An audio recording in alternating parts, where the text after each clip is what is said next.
Welcome once again to the Right Talk with Mike Lee show. I have a couple of guests here this evening they actually have a couple of non-profit organizations that provide services, much needed services to the community. This is Mr. Londo Waters, who's sitting next to me on my right. Hello, sir. And joining us remotely or some other kind of way because of illness will be Latrice Cook of Mel's organization. Londo, what is your organization? It's TVR AFR, which is the Texas Veterans Ranch and Family Resort. It's a nonprofit organization that helps veterans that suffer from PTSD. How'd you come up with that name? Originally we had called it the Texas Veterans Ranch. That's what we were going with, but it didn't capture the whole essence of what we were about, because we wanted to make sure that people knew the family was involved in this too, because the family is important for the veteran to heal. The veteran goes out, he goes to a therapy class, he comes back. The family doesn't know what he's gone through, doesn't know what he's talked about, and can't be there to support him. So he still feels left out and he feels alone. So we want to let them know that it's for the veteran, but it's also for the family. So we call it Texas Veterans Ranch and Family Resort, so the family can come out there and enjoy time with the veteran. How old is the organization? 2 years old. We've been around since. Did you start it? Yep. Were you always with that organization, or were you with another similar organization? I was with a couple of veterans organizations since I came out of the military, and just with them, they weren't really addressing what I felt was the bigger need. And what was that? To include the family, or to what? include the family and to help veterans that were actually out there hurting. We talked to a lot of veterans, and we're asking, for donations from veterans, and a lot of, especially Vietnam veterans, that felt that when they came back, there was nobody there for them, and they're still walking around with that pain inside. And I wanted to have something there for them to let them know that they are appreciated, and that people are out there looking for their best interests. So how are you able to help them? By bringing them out to the ranch, they get Where's the ranch? In Round Mountain, Texas. Where's that? That's out near Marble Falls. I don't know if people know where Marble Falls is, but it's in Blanco County. In Blanco County? Yep, Tell them where it is. It's 776 acres of property out there in Blanco County. It's near Marble Falls. It's a beautiful area. It's got the Comanche Creek coming through. It's about an hour out of Austin. It's about an hour out of Austin, yeah. Is that interstate or? Going down Highway 71, straight out 71, and it goes right into the property right past Marble Falls, where the split off is, and go a little bit further down. It's out there by a lot of people know the old Methodist church is out that way. It's a little bitty church that sits out there, and okay. What kind of activities do you provide for veterans? Well, when we have the ranch complete, because we're still fundraising for the property itself. We signed a contract for the property just last month, so we're right now in the process of raising the money to purchase the property, and that costs $7.45 million. Would you have an option to purchase it, or what? Yeah, we have multiple options. The owner is willing to lease the property, but we have to show that we can have those funds available. So we're creating those opportunities right now. What's the time? You have a time frame that you're trying to? We have until May of 2017 to present him a financial structure that shows that we can have the ability to finance the property. And how much is that property again? $7.45 million. How many acres? 776 acres. How many acres? How much is that per acre about? Almost what? I would say $1,000 an acre somewhere. Can veterans fish there? Hunt? Yeah, we're going to be fish. We're not going to have guns, but we're going to have bow hunting. There are prize deer on the property. There's a Comanche Creek runs through the property, so we're going to turn that into a lake on the property itself.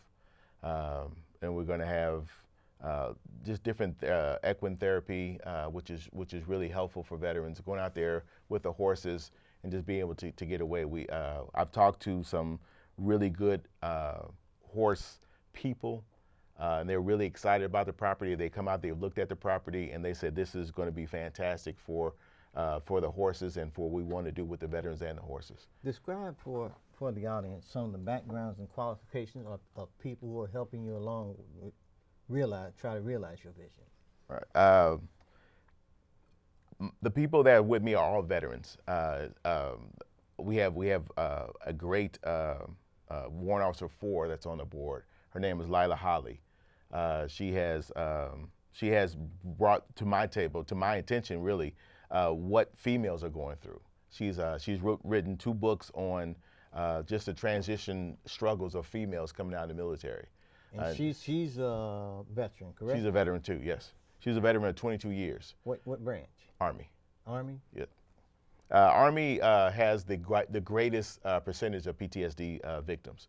So it's only right to bring in those people in the military that really understand that. Okay. And like I said, most people, like I said, I've made contact with, but my board consists of 2 female veterans that have actually gone through the struggle of PTSD and the struggle of transitioning back into the society.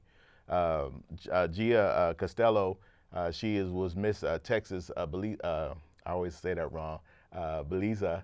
I know I'm saying it wrong, so my apologies. I don't know Spanish that well, but she was medically released from the military for a brain tumor. But she has overcome that to continue on and being a voice for veterans and for women that are going through just abuse and just showing that just because you have a debilitating disease does not mean that you can't still have life. So she's our president of the board, and she is, to me, is a role model to all women that just because you've fallen, that doesn't mean that you have to stay down.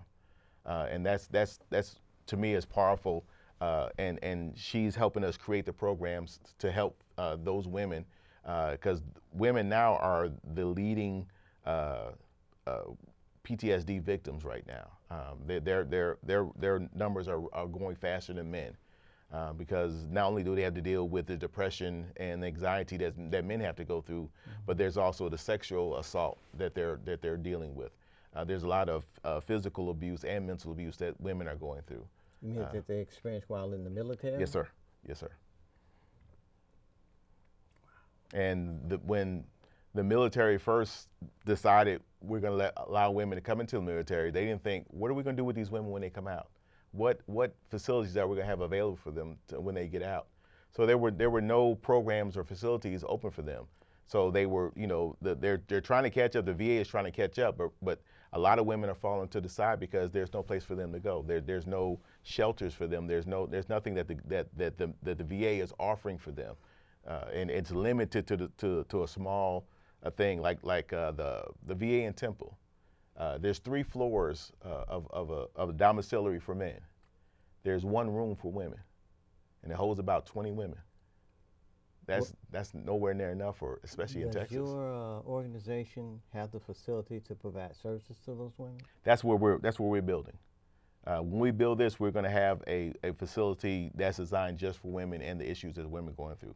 And that was why it was important for me to put women on the board that understood that, so they could help design that facility. What are the major challenges that you face other than finance? That is the biggest one. Outside of that, everybody is on board. There's no one that I haven't talked to that it doesn't find that this is an exciting venture. What kind of people or organizations have you talked with? I've talked to other veterans organizations. I've talked to American Legion. I've talked to the VFW. I've talked to some individuals from Wounded Warriors, but I haven't talked to the organization leaders themselves. I talked to Camp Hope down in Houston, Texas, which is a role model for what we're doing. They have a similar facility down there where they're helping veterans with PTSD as well.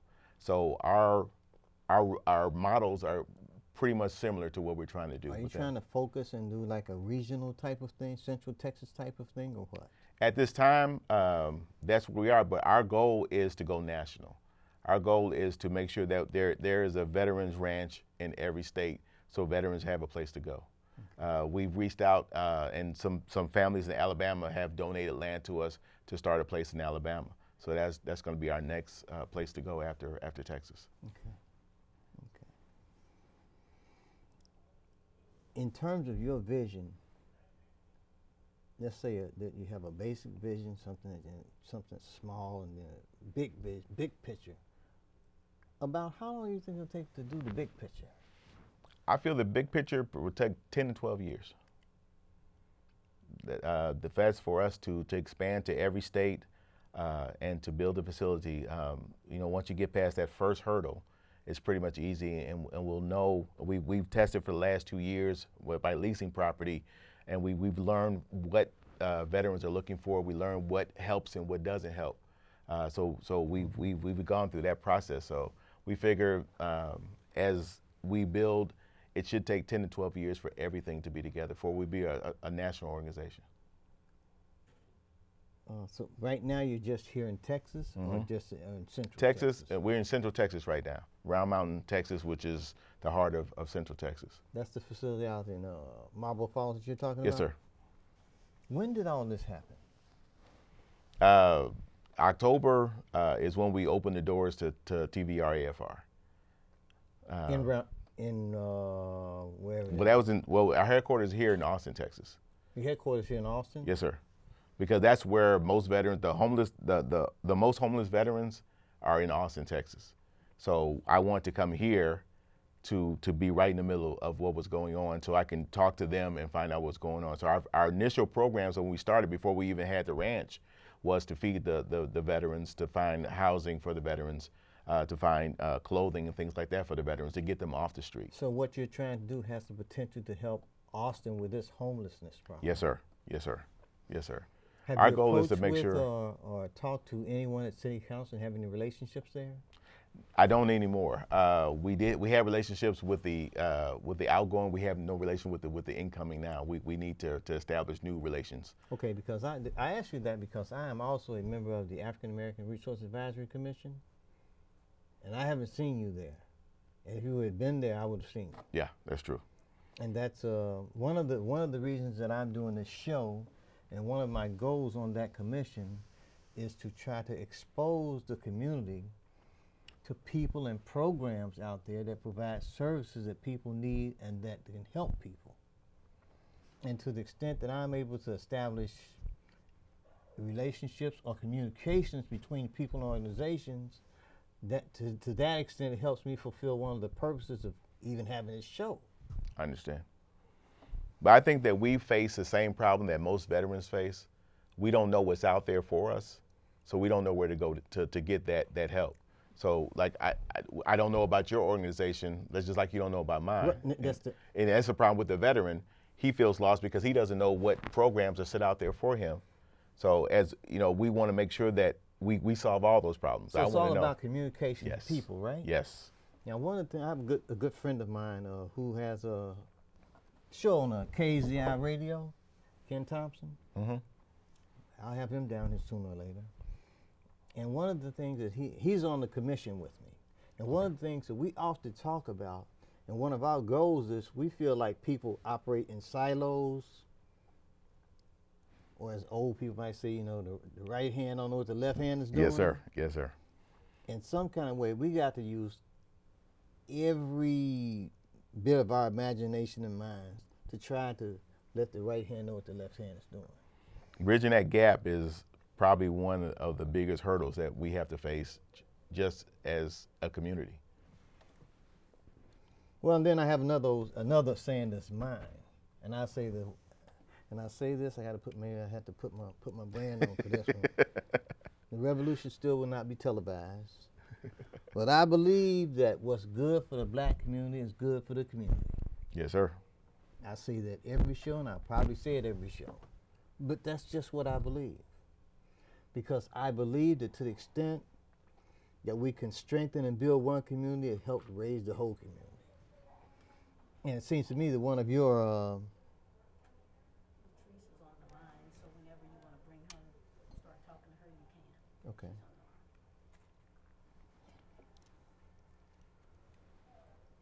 The revolution is over.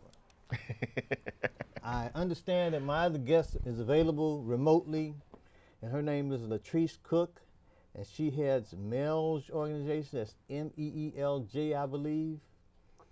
And I hope that I can get her piped in shortly so she can tell you all about her organization. and so that I can introduce her to Orlando and start trying to bridge that gap that we talk about that needs to be bridged between people. We're trying to strengthen the situation and make the situation better for all. What I know about her organization, she probably will help us on the criminal rehabilitation side. So you mean vets that have criminal backgrounds? Yes, sir. So that's the kind of thing that could feed directly. You guys would be good for you guys to have a direct relationship. Mm-hmm. Yes, sir. If my staff would pipe her in some kind of way. Hello? Latrice? Yes. Hey, how you doing? Well, good evening, Michael Lee. Thank you so much for having me to be a part of your show. I'm doing pretty good. Well, that's better than you were doing about a couple of hours ago. I believe. Well, I didn't want to have to say that. I didn't want to say that live, but the reality is I've actually been very ill, and which is why I'm not actually live in the studio, but I'm enjoying listening to the show and the gentleman that's on talking about the Veterans Program, and I heard you ask about criminal history, so I'll respond to that in just a second. That's a nice picture of a very spirited, smart, stubborn, and interesting lady. Well, thank you so much. Now I got to tell the truth, because I tell the truth on my show. That's what I do. Well, I'm glad I'm glad your show is all about truth, because that's one of the reasons why I founded Melge Justice Center almost 11 years ago. Started out in Bastrop County, because the truth of the matter is that there's an overrepresentation of minorities in the criminal justice system and prison, but more importantly, not just the overrepresentation of minorities, but there's an overrepresentation of ignorance of all persons, white, Hispanic, African American, when it comes to their rights in navigating through the prison system. And so that was my truth, having no real experience in it, but just knowledge of the state of Texas and how it had built a industry based on people's mistakes that caused me to decide to found a nonprofit that works specifically for people that have gone to prison and their families in this specific ill. It's a heck of a picture you sent me, and Orlando and I are looking at. Now I'm going to out you right now because I keep it real, okay? Okay. Don't let this picture fool you, ladies and gentlemen. When I met this lady, she was about to get in a fight. She really was. Tell us where you're from, Latrice. I'm originally from Chicago, Illinois. Hey, homegirl. And really? Yeah. Okay, we'll have to, from the Wild 100, I'm from the Wild 100, so yes, I don't know if I was really getting ready to get into a physical fight, but we were having I attended a meeting that actually was, I forget who that meeting was with or what it was about now, Michael, but one of the guys was kind of being very challenging about some information that was really misinformation, and I was just trying to reel him back in. That's all. Well, you know, I mean, it got kind of heated in there. Well, that depends on what your perception of heat is. But anyway, one of the things I'd like to say, and just in thinking about that particular incident, is that I'm very passionate about the truth, and I'm very passionate when it comes to this particular cause and this particular issue. And I believe that what was brought up that caused that heat, if you want to say, is that this person was trying to say that there had been some previous consideration of funding for a nonprofit and that it had actually been supported and approved by this particular committee, and that wasn't really accurate. That sounds really good. I put it this way: this person was thought you got money, right? Exactly. And at that point, to my knowledge, you hadn't received any money. Is that correct? This is correct. There had been no funding at that point. There had been no funding at that point for our organization, although we had been before the committee for, we had been before the committee times before and for several years. You're doing funding hoop jumping right now, aren't you? I'm sorry? Are you doing funding hoop jumping right now? Well, I'm not necessarily doing funding hoop jumping right now. We, as a nonprofit organization, anybody knows this, and starting any type of business, there's a lot of, you have to have your own personal investments as well as your sweat equity that many people don't realize you have vested when you come up with an ideal that is going to be something that will help advance social services and assist the community. And so jumping for funding or trying to get funding is a process within itself, because there are so many worthy causes out there. And so you have to speak to the entity that is most interested in assisting with your idealism. And so I don't call that, I think that anybody that's doing it has to really do their research and their due diligence to obtain funding. And sometimes when you go out for the first time, you may not acquire the funding. But that to me doesn't mean that you get distressed or anything like that. That means that you continue to knock on doors, because eventually you'll be blessed and somebody will hear you and believe you, and they will open the door. Has such a door been open for you yet? Yes, absolutely. After much pursuit of funding, the city recently funded our nonprofit organization for this particular purpose, to work with the population of the residents of the city of Austin who have gone to prison. And so we provide a myriad of services for this particular population, special focus on educational assistance if they're desiring to go back to college or even complete their high school diploma. We work with them on substance abuse issues. We do outpatient substance abuse as well as residential treatment, referral for residential treatment for treatment facilities that we're partnered with. We are partnered with many employers in Austin, not for temporary positions, but actually for full-time 401k positions that have benefits for this particular population.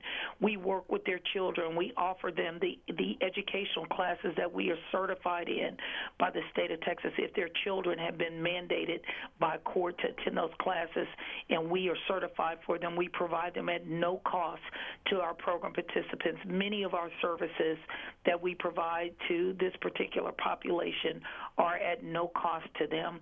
We have a small intake process. It affords us the opportunity to speak to that person, their experience while they were incarcerated, and what it is that they aspire to do since they've been home. And so we try to tailor our service for that specific individual. And I'd like to believe that Mel's Justice Center is the type of entity that we are, because it is uniquely designed to help those persons that have gone to prison and speak to their specific need. And we, while they're on parole, we even intervene and work with their parole officer in the event that they're kind of giving them a little bit more heat than they can handle. Mel's will step in and try to reduce the heat for them. Latrice, I'm sitting here just thinking about your organization and Londo's organization. Is there somewhere you guys could work together cooperatively or support each other, or utilize what the other's doing? Well, one of the things that I was listening while is it Lonzo or Alondo. Londo was speaking.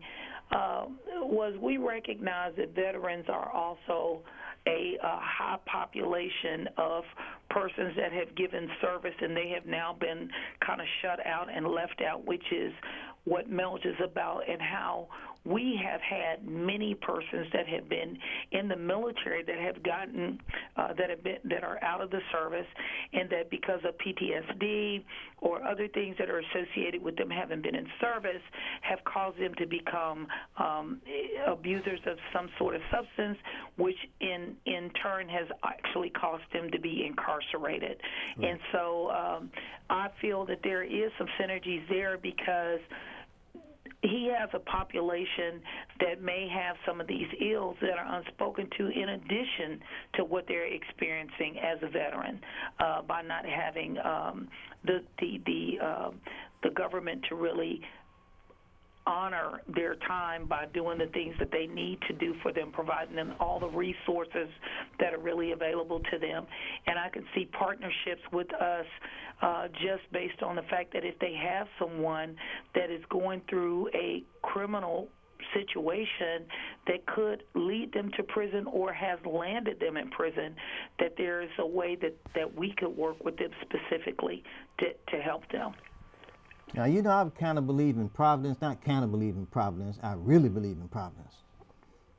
And I'm thinking, I'm from Lincoln Heights, outside Cincinnati, Ohio. You're from Chicago, Orlando's from Chicago, and it's only by the accident of this show that you guys may actually be able to meet and help each other do what it is you want to do. Well, you know, Mike, I just wanted to say this in Londo, and I'll regress and let you say, but you know, Mike, I just believe that it's just something divine about you. I haven't really figured out exactly what that is, but you know, if there was anybody who I feel like really has made every effort in the small amount of time that you've been in the Austin area, you have really worked diligently to bring people together. And I really admire that about you, not to just be talking about it, but to actually jump in and get things started. And so I appreciate all the assistance that you have given me personally, and then as an organization, the lookout that you have done on behalf of Melge Justice Center. I really appreciate you. I don't even know if you heard my little spiel about the community. I'm not going to repeat it because I'm going to get well known for it. But I just believe in bringing people together, and I believe in helping people. I believe that life is about helping people and trying to do good.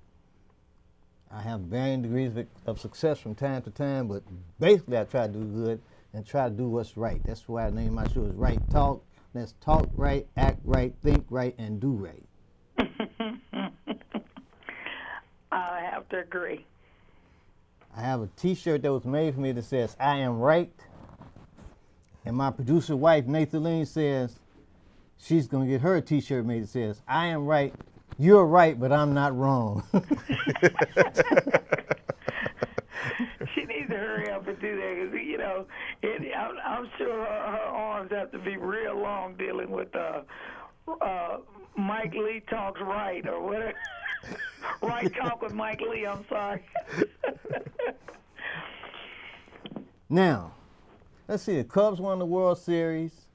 You're going to be Orlando, and I got in the middle of that mess. What kind of questions you have for Orlando? Orlando, where are you actually operating currently in Austin, and are you a independent? I heard you say, are you a founder for your organization, and you know, has the VA actually invested in you? The VA hasn't invested in us, but we are out of Austin, Texas, right off Cameron Road, 7901 Cameron Road. Okay. Is where we are, and we're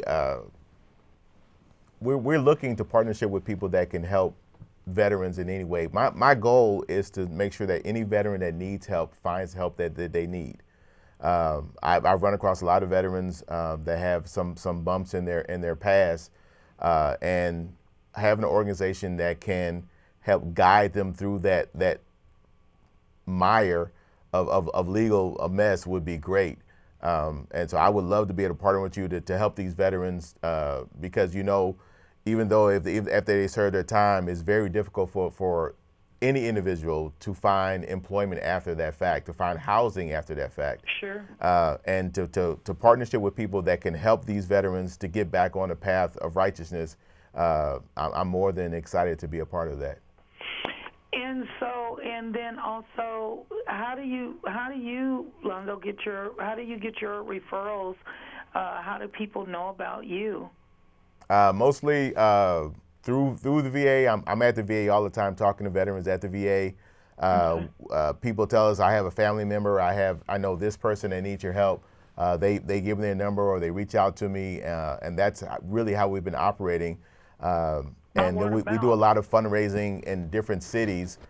We go out to the Walmarts or the Tractor Supplies and places like that, and we meet a lot of people that way. And we just sit and talk. And I love to go out there and just talk to other veterans about what's going on with them, and let them know that there's somebody out there that actually cares to listen to them, and not is just pushing them off to the side or just trying to put some drug on them or something like that. But actually cares about what they're going through and wants to be able to do something about it. Well, of course, and that's also the way Melch has. We actually did a lot of our work by a word of mouth, just from people giving other people information regarding our organization, and persons that we have worked with being ecstatic about locating somebody like us who was sincerely interested in doing work like what we do. And so I think that what you're saying is even more so. It just has more so fulfillment because you're actually out in the community getting recognized as and not necessarily getting recognized, but being available to people by being there. And instead of just by flyers and stuff like that. So I think that's really interesting that we have the same marketing strategy, if you will, and a lot of that is just by the services that we provided and it being passed along. So, even though I'm a lawyer by profession, I promise you and guarantee you that I will not charge either you or Orlando a finder's fee in this, okay? I mean, let's just keep it real. Let's just keep it real. A lawyer not taking money, boy, I tell you. Not that I'd have a finder's fee to pay you anyway, but, we're happy to know that you'd be willing to do that, Mike. Hey, Latrice. Yes, sir. When I get emails from you, there's something that you send some funny writing at the bottom of your emails. What is that saying that it says?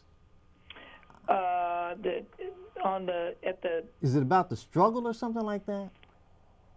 It's some saying at the bottom of the email. I believe it's in pink. Oh, wait a minute. You would ask me something like that. I don't know because I don't make all of my own signature lines. I have administrative people that have done. No, there's something that's somewhat biblical at the bottom. Oh, that says in all thy ways. That. Yeah, it just says in all thy ways acknowledge him, and that just just being, and I did do that myself, but. I knew it. I am definitely a believer. My nonprofit organization is not a faith-based organization. We didn't become a faith-based organization for a lot of reasons because I didn't want anybody who had or ill, who had been to prison, not come seek our services because, during prison maybe they had changed their beliefs and had become atheists or whatever the case was.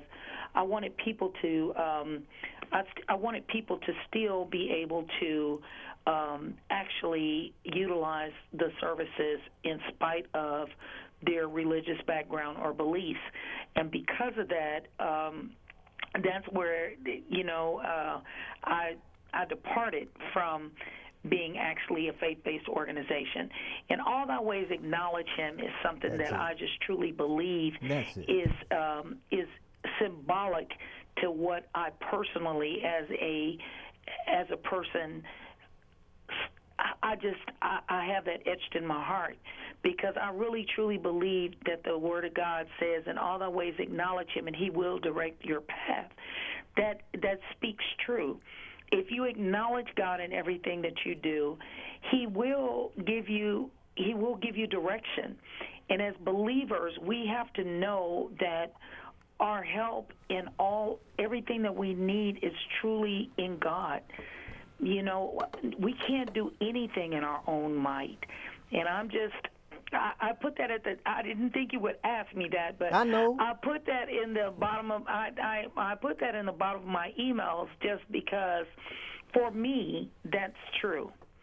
So I really, for me, that's true. And as an executive director and a founder for this particular nonprofit, when I send out emails to other professionals, that can be construed in a lot of ways. So I'm real cognizant that everybody is not a believer, and so that can be a double-edged sword, because if you send that out and you're asking for money and you're doing that and someone is not a believer, they are insulted by that, and I have been called on that before.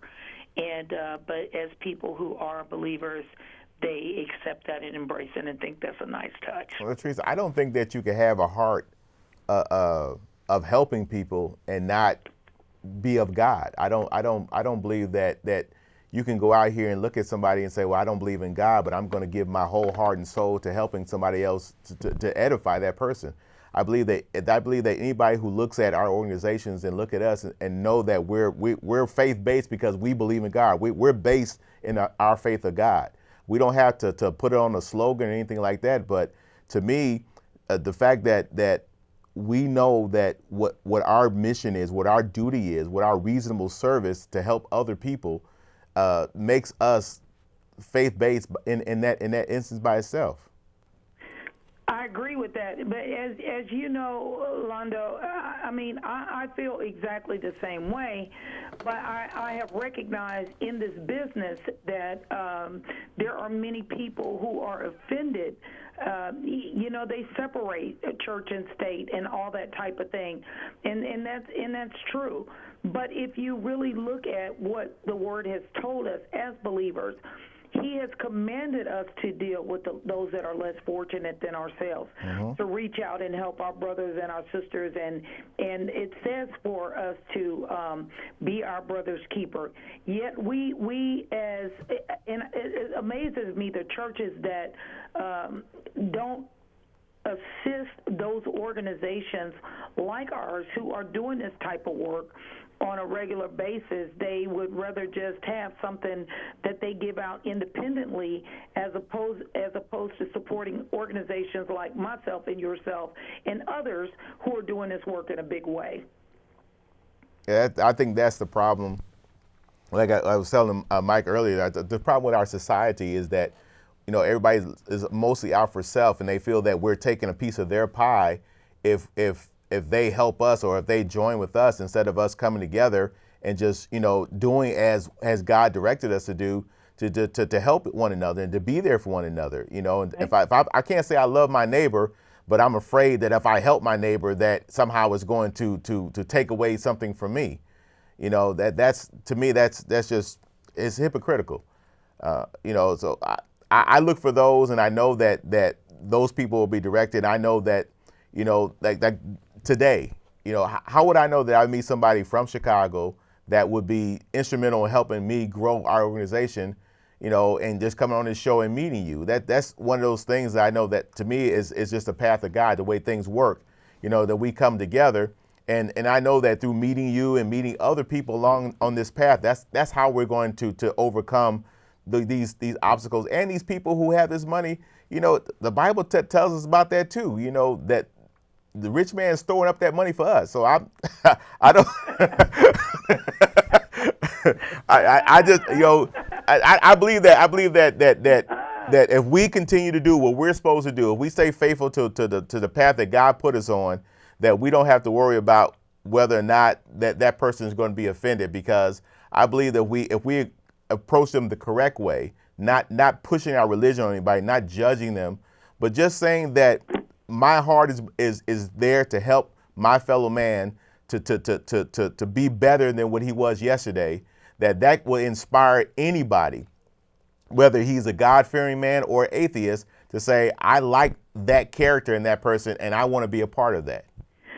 Well, absolutely. And Londo, again, and I actually went on live on Facebook since we began to talk.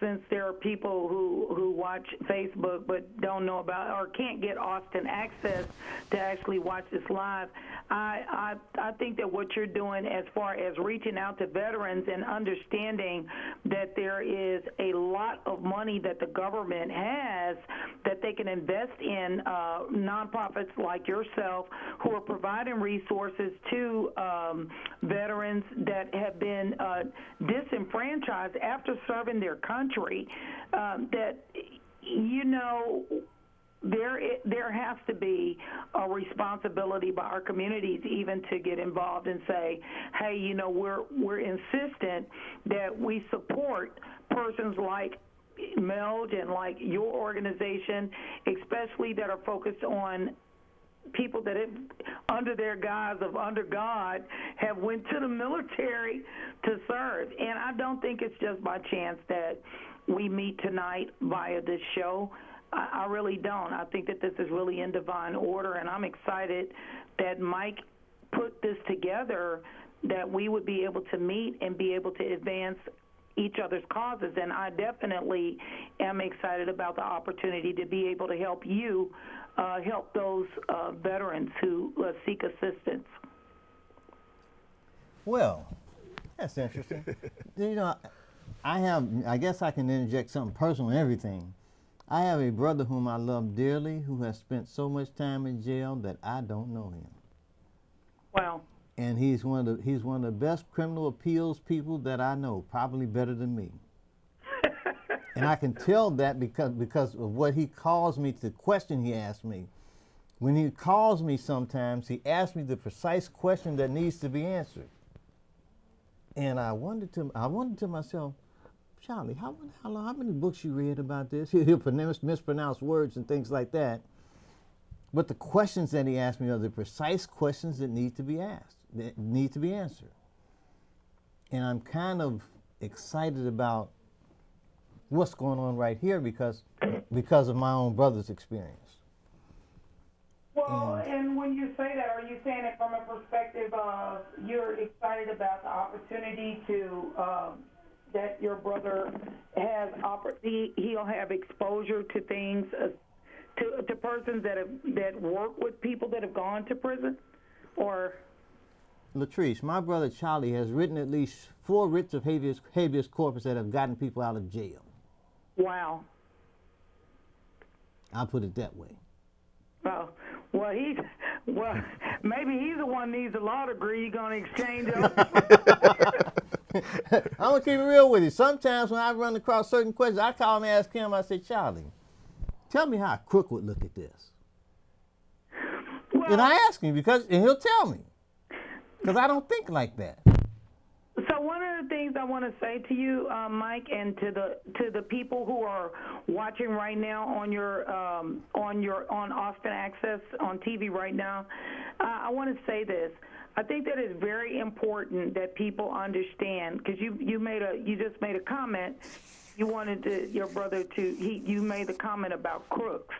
And I just want to say, people use terms so loosely and they're so common that they don't even think about the labels that you put on people. Well, this is me talking to him. To call somebody an ex-offender or felon or crook, those are dark connotations, and they're very negative. You ain't gonna straighten me out, huh? Yeah, I'm not gonna straighten you out, but what I'm gonna tell you. It's okay. What I'm gonna tell you, because I recognize that there are people that are watching the TV. I'm so sorry that I'm not in the studio with you all right now. That's what you get. For those people that are watching and listening to you on TV, I want people to understand that when a person has gone to prison, they are previously or formerly incarcerated. They should no longer be labeled. Yes, How ma'am. do you expect for people to be able to sincerely recapture and reacclimate and successfully reintegrate into a community when we are labeling them? It's almost like regression in the right now, because it would be just about as bad. It's as bad for us to call people ex-offenders and offenders as it is for us to be called what we were called when we were coming off the slave ships. It's inappropriate, it's dated, or antiquated conversations and titles that we continue to put on people. And until we advance past that, we're going to always have people that are going to continue to call people crooks and stuff like that for one or two minor infractions or even serious infractions that they have done. If somebody did something that was crooked 2 years ago and they've changed their lives, are they still a crook?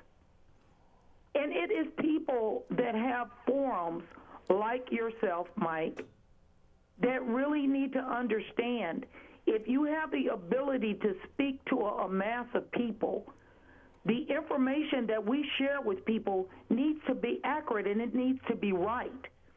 And we need to stop depicting people in a negative light and expect others to not see us in that way if we do it ourselves. And I'm not just talking about black people. I'm talking about all people. Period. People. That's people, period. I apologize and thank you for getting me told on my own show. No, I'm just... Latrice, I know when I've been told, okay? Oh, wow. It's okay. That's not the intention at all. It's all right. Okay. We're not getting out of life alive anyway. We're not. We're not. That's a certainty. Well, again, Mike, I just wanted to say I really appreciate you all having me on this show tonight, and I'm sorry I can't be live in the studio, but I really appreciate you all bringing me on here to talk about our organization and our work, and also to introduce me to such a fine person as Londo, who is doing a great work. And Londo, I don't even know what as I said, I was listening to you at the opening of the show, but what's the name of your organization again? It's TVRAFR, which is known in Texas as Texas Veterans Ranch and Family Resort. It's really the Veterans Ranch and Family Resort, but we love in Texas, we just call it Texas Veterans Ranch and Family Resort because it's Texas. So. I've been confused by the name sometimes. Well, if you think you've been confused by his name, you can imagine what Mel has gotten, because people are like, what does that stand for? Yeah, that's why it's just, I know that everybody goes, they got to have the fancy cliche type names, but to me, it's just what the heart of the organization is all about that's more important for people to remember, that we're out there trying to help that veteran and their family to come back together, because the divorce rate between veterans is steadily going up from generation to generation as they come back from combat, and it's the ripple effect of what's going on with the children and what they're seeing from the father coming back and having all these outbursts and these things. It's hurting society as a whole, and a lot of people don't see that and they don't understand that. Mm-hmm. But if we don't put a cap on it, it's going to break apart and it's going to really hurt our military and our ability to fight any wars. So we have to start having, we have pre-deployment retreats, we have post retreats. We want to make sure that the veteran is and their family really understands exactly what's going on, okay, and has the ability to heal and to strengthen that family bond. That's what's important. So you guys do counseling, is yes, that it? Yes. And in your organization, Rolando, you're saying you're focused on it from the standpoint of female veterans? Well, female veterans is the thing that's really starting to take hold now. Like I said, when I started the organization, I just knew it from a male perspective. I knew what was going on with the guys and how the guys were hurting. Yeah. But when I brought on the female veterans, and the sad part about a lot of female veterans don't even consider themselves veterans. They don't use that word veteran. They Right. you know, but they are. They serve their time just as a man has. But they're going through a lot more than men have, and they have less resources to fall back on. So our focus is on all veterans, but I want to make sure that our facilities are able to accommodate what female veterans are going through as well. So it's important to think of the whole shebang, so to speak. Yes, correct? sir. Yes, sir. Okay.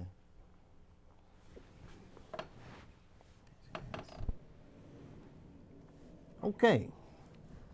Latrice, you gone? No, I'm still here. I'm just listening. Oh, okay.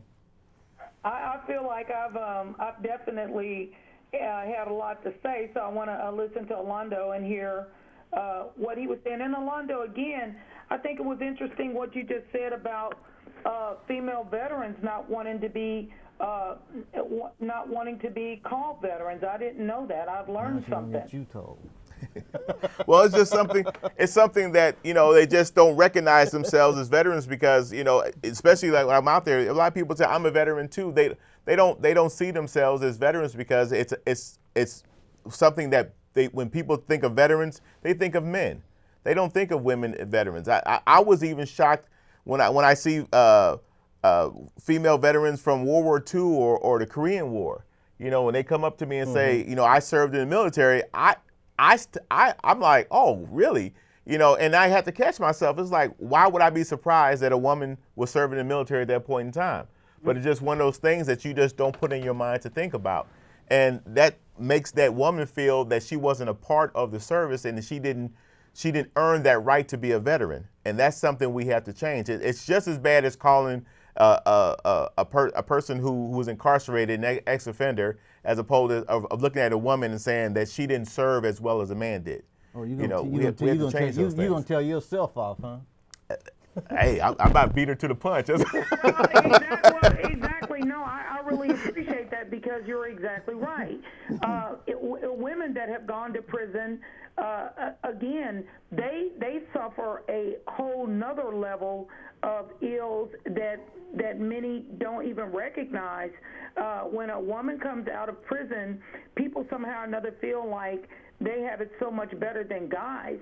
And it's really probably as horrific for women as it is for men, because women go into prison as a whole woman and may come out having had her sexuality challenged and even changed just for survival on the inside, as well as being separated from her children, if that be the case, or even while in custody, having had to have childbirth during that, or becoming pregnant while in prison at the instance of being raped by a guard and not really being able to say anything so much about it because thereby jeopardizing her safety as it refers to the people that have supervision power over them. So again, the level of when women go through the military and them not identifying themselves as veterans, we have some of the same issues when a woman comes out of prison, not necessarily feeling that she's previously been incarcerated or whatever. She feels that way, but not feeling that she's seen as having been there or being taken as serious as, and even being provided resources to the same level that men are. And that's what the biggest problem that I see is that these veterans, male and female, feel pushed out of society. And they don't feel they have a place in society. And if they don't have a place in society, that creates, just trauma throughout our society. We don't even realize that. Most of the crime, most of the drug addiction comes from the pain of these people who feel that they have no place else to go, that nobody else cares about them, so they commit suicide, or they get on drugs, or they or commit some crime or join a gang to feel a part of something.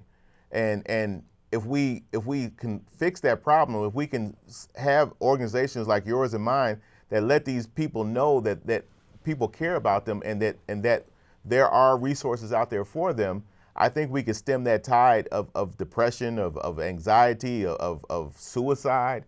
I can't think of a veteran going to combat, surviving combat, then coming back home to kill themselves. Well, That's crazy to me. It just doesn't make any sense, and it's only because they feel that no one cares about what they went through. and let me just say this too, because again, there's our similarity. Once again, there was a young man recently that Brandon Reed, also known as Bobby Muhammad, posted recently on Facebook about how this young man had actually been out of prison maybe less than 6 months. And this happened out on Loyola Lane, that he had been literally ran over, or he had died and had spent all that time in prison and been out maybe 90 days, and he was dead. And it may have been, the time that he was out, he was homeless. He never came to our organization, and again, that might have been because at the time when he did come home, we may have been maybe he had not been referred to us or whatever. But there are so many people that are missed because of them not knowing.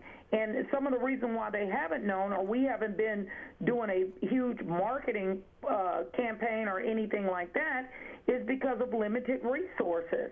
When you have limited resources, that thereby meaning that you have limited staff, your reach is not as far or not as strong as it could be, because you are not able to encompass all the people that have this unique need, like what you're doing, Londo, and myself.